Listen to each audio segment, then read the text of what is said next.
Good morning everybody. I'm Babji from Visakhapatnam.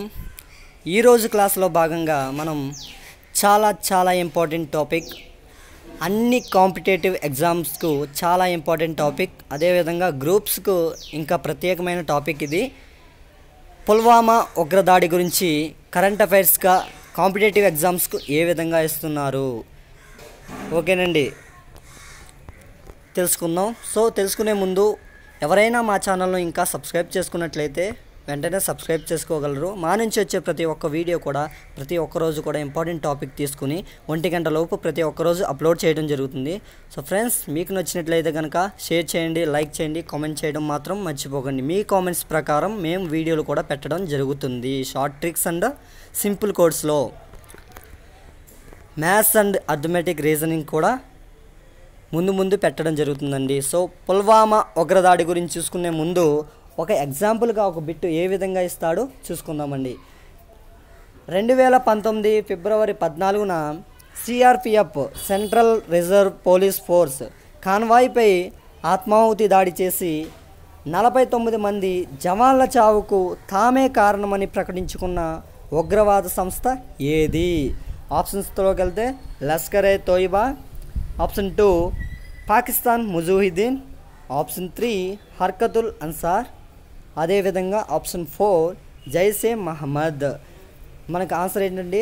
Jaish-e Mohammed అనే ఉగ్రవాద సంస్థ సిఆర్పిఎఫ్ జవాన్లపై దాడి చేసింది.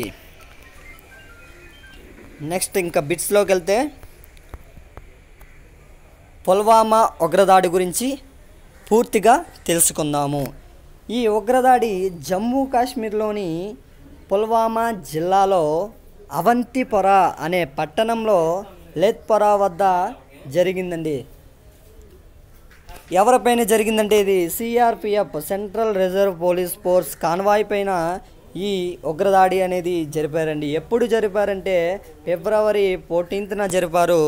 ఈ సిఆర్పిఎఫ్ దళాలు అనేవాళ్ళు 76వ బెటాలియన్కు చెందిన వ్యక్తులు. ఎన్నవ బెటాలియన్? 76వ బెటాలియన్కి చెందిన వ్యక్తులు.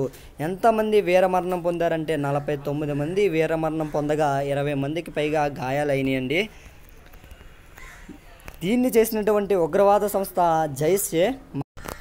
ఈ జైషే మహమ్మద్ అనే ఉగ్రవాద సంస్థకు కమాండర్గా ఆదిల్ అహ్మద్ దార్ అలియాస్ వకాస్ అనే వ్యక్తి కమాండర్గా ఉన్నాడండి.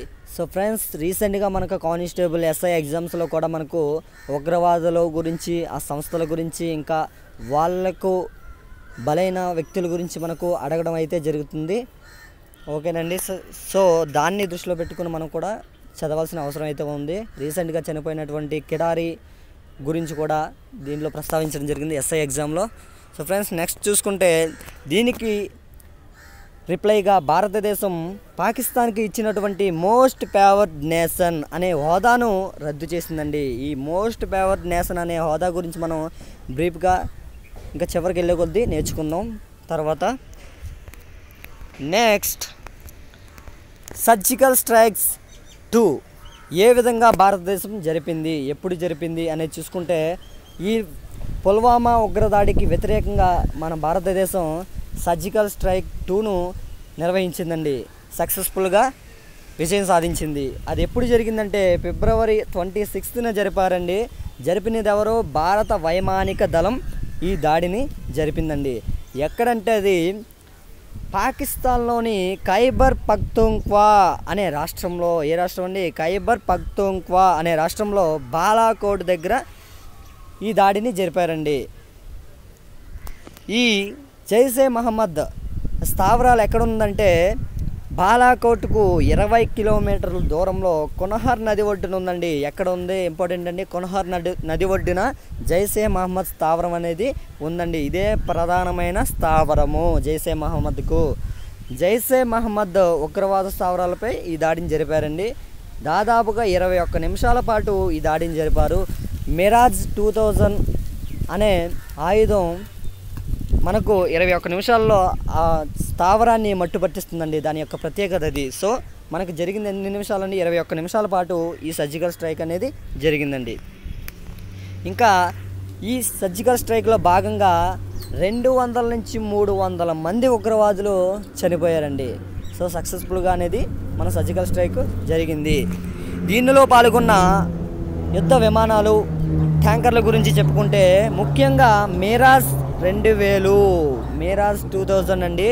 ఇవి 12 ఉపయోగించారండి. మిరాజ్ 2000 చాలా చాలా ఇంపార్టెంట్ బిట్ అండి. మీకు సైన్స్ అండ్ టెక్నాలజీలో భాగంగా కూడా అడిగే అవకాశం ఉంది.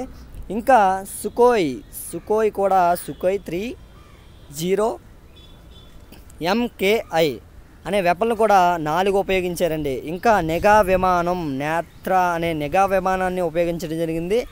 ఇంకా గగనతలంలో నింపే ట్యాంకర్లు కూడా ఉపయోగించారండి.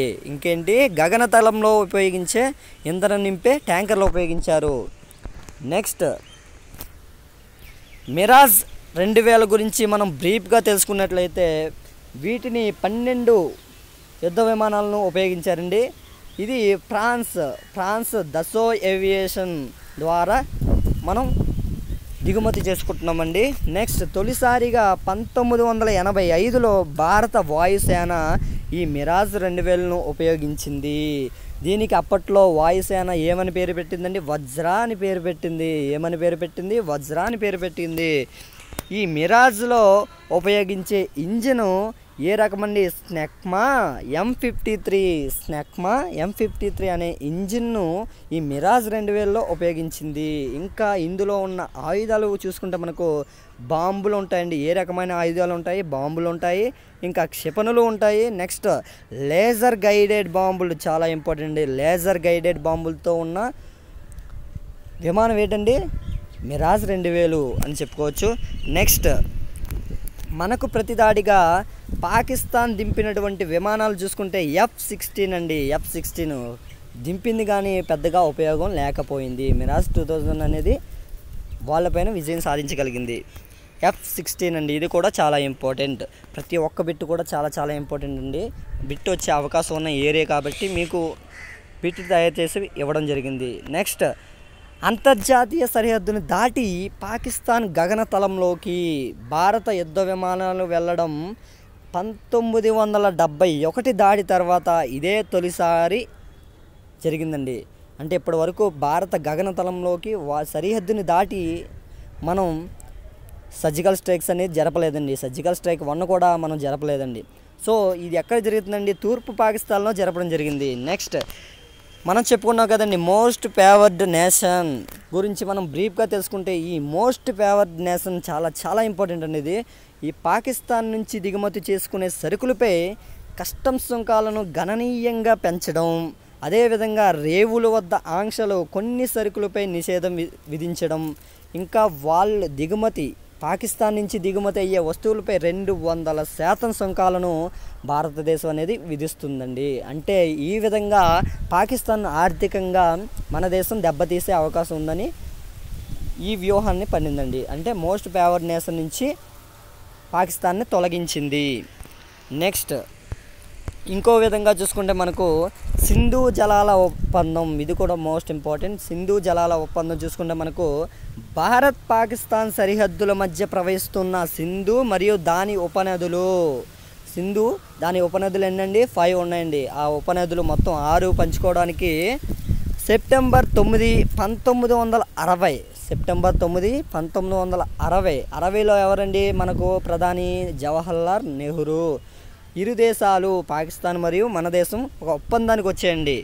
ఏమిటి ఆ ఒప్పందం అంటే ప్రపంచ బ్యాంకు మధ్యవర్తిత్వంలో అప్పటి ప్రధాని ఎవరు? జవహర్లాల్ నెహ్రూ. అదేవిధంగా అప్పటి పాక్ అధ్యక్షుడు ఆయూబ్ ఖాన్. ఎవరండి? ఆయూబ్ ఖాన్. ఈ ఇద్దరు ఒప్పంద పత్రాలపై సంతకాలు చేశారండి. ఏ ఒప్పందం అండి? నదీ జలాల ఒప్పందం.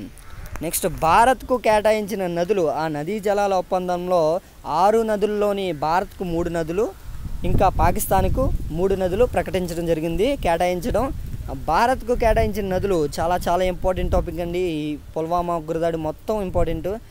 కేటాయించిన నదులు సట్లెజ్, బియాస్, రావి, సట్లెజ్, బియాస్, రావి, ఇవి తూర్పు నదులుగా పేర్కొంటాము. నెక్స్ట్ పాకిస్తాన్కు కేటాయించిన నదులు చూసుకుంటే జీలం, చీనాబ్, అదేవిధంగా సింధీ, ఇవన్నీ కూడా పశ్చిమ నదులుగా పేర్కొంటాము. చాలా చాలా ఇంపార్టెంట్ ఏరియా అండి.